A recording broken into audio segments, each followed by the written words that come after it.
Welcome to the final installment of the 7-part series, A Timeline Earth, the Grand Narrative. Today we're going to be talking about the age of integration, our time. Before we do, let's take a quick look back. The Earth started 4.5 billion years ago, and over those billions and millions of years, the Earth came to look and feel as it is today. However, in the last 14,000 years, at the beginning of the age of agriculture, we've managed to terraform the planet to suit our own needs and create the conditions by which sustainability may become a necessity. And in 2005, I argued that we hit the black swan. The black swan is a concept where humanity faces a unique circumstance that is very rare, that forces us to reconsider and reconfigure our activities and the ways in which we think. In other words, another way of saying worldview shift. And so the worldview diagram for the age of integration looks very different than the ones that we showed previously. Now, the band or the barrier between humans and nature is gone, and we're now uniting with nature through the co-creative or co-evolutionary process. Sustainable design is the vehicle by which we make that connection. Sustainability is the framework by which we understand that.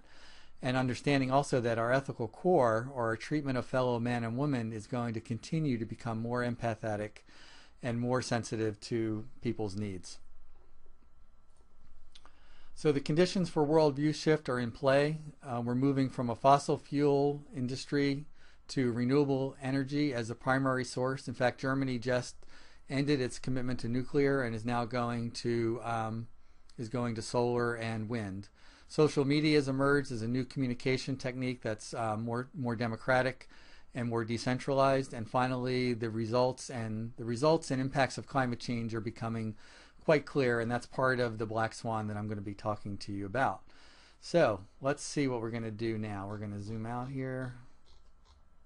We're going to go up to here. So if we go to our climate map here, and actually this is a climate deniers map, so that you see these great swings in temperature aren't really that great, but that's okay.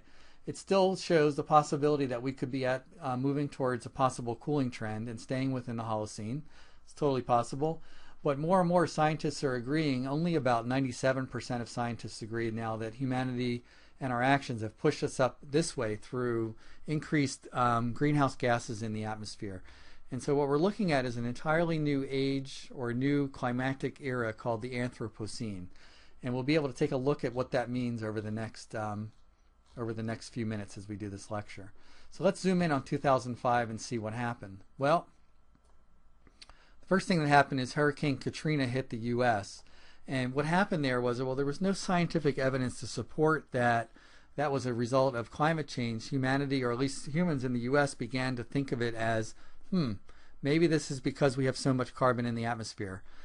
Perception is as important as reality, as you know, and this is why I call 2005 an inflection point, at least for the U.S. We also had gas prices hit $5 a gallon in the U.S., which for us was unheard of and pretty unrealistic, and our economy definitely suffered for that. Al Gore released his book in 2006, actually, An Inconvenient Truth, which further shifted our beliefs and our understandings about the impact of carbon in the atmosphere and how that might be changing the planet. And George Bush, in that same year, in a State of the Union address, said that we must end our addiction to foreign oil, which is actually happening, strangely. In 2007, we had the IPCC come out with its climate change report, and that came out right after Al Gore's book and movie. And we also had the Kyoto Protocol, which was signed by every country except the U.S. and Australia. And then the U.S. hit another oil crisis where prices skyrocketed. And at that point, economic crisis really came into full force. Now, whether the economic crisis was a result of energy prices, we don't know for sure, but it certainly had to have been a factor. So these things are related. What amazes me about this period, and I've been very busy practicing sustainable design during all of this period, is green buildings continue to rise during this period, meaning that despite the fact that building these green buildings costs more, and despite the fact that money is harder to come by, the green building industry is still growing, which to me is an indicator of its validity. Higher energy prices, however, have another effect. In the one hand, it punishes people who are trying to make a living. On the other hand, though, it makes other kinds of more expensive ways to get energy more feasible, as in fracking. And this is a term we use in the U.S. for hydraulic fracturing. fracturing, which is a way of getting oil and gas out of the earth that couldn't be done before. So we have plenty of resources. Getting to them is getting trickier, but it is possible. The price of oil and gas will drive the ability for companies to make a profit doing that. Same thing holds true for the Gulf and for oil rigs out in the ocean. These rigs are out a mile or two, and they have to drill down 4 or 5 miles to get to oil and gas. And the risk and reward of getting these materials is greater and greater. And here at the BP oil spill in 2010, those risks were apparent when the oil spill occurred. I think 11 people died, and there was some real ecological damage that occurred. But nature is very resilient, and a couple things happened here. Is the bay is rebounding quite well, and also BP actually made quick reparations to those who suffered, which was unique compared to the Exxon Valdez spill, where people are still waiting to get their refunds or their money. BP paid up quite quickly, which was another example of ethics playing a role in society, increasing role. At the same time, in 2010, the Massey coal mine explosion occurred. Another 11 people died in that, and that was really happened around the same time, which really drew attention to fossil fuels and the price that we pay to get those fossil fuels. And then we had the 2011 nuclear meltdown after the tsunami in Japan, which called to question whether nuclear could be a transitional source of energy on our way to renewables. And Germany, as I mentioned before, just shut down its nuclear systems, its nuclear program. We talked before about how social media is transformational. In the case of the Arab Spring, Facebook and Twitter and smartphones were really the devices that fueled those revolutions in those countries.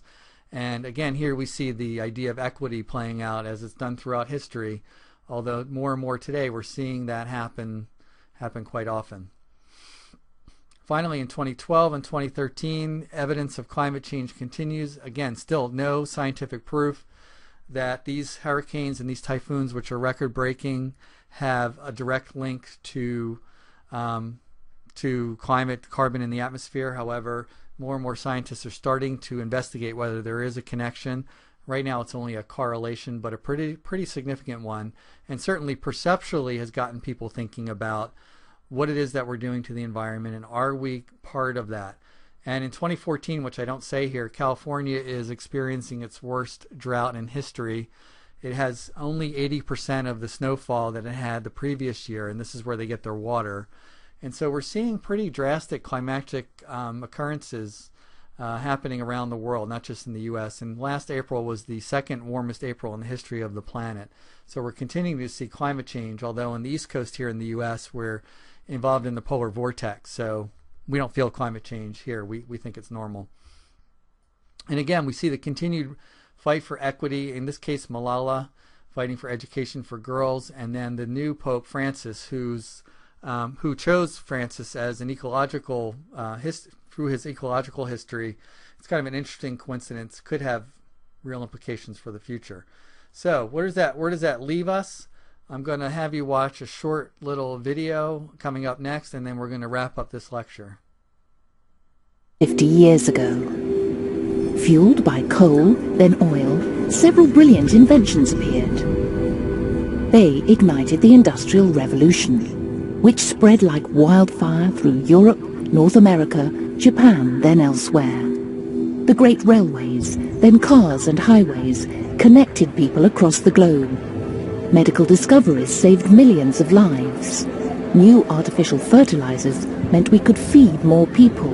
Population rose rapidly. But this was nothing compared with what was to come. The 1950s marked the beginning of the Great Acceleration. Globalization, marketing, tourism, and huge investments helped fuel enormous growth. People swarmed to cities, which became even more powerful engines of creativity. In a single lifetime, the well-being of millions has improved beyond measure. Health, wealth, security, longevity, never have so many had so much. Yet 1 billion are malnourished.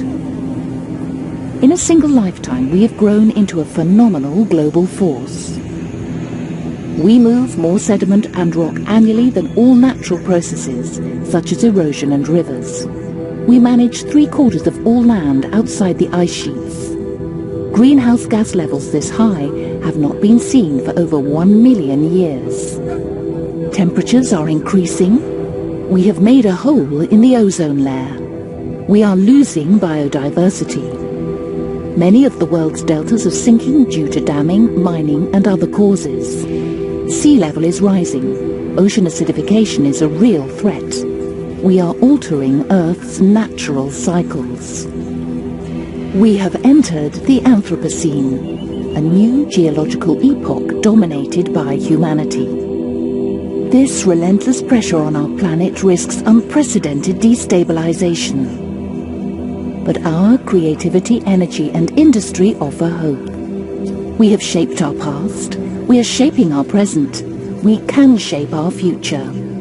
You and I are part of this story. We are the first generation to realize this new responsibility. As the population grows to 9 billion, we must find a safe operating space for humanity, for the sake of future generations. Welcome to the Anthropocene.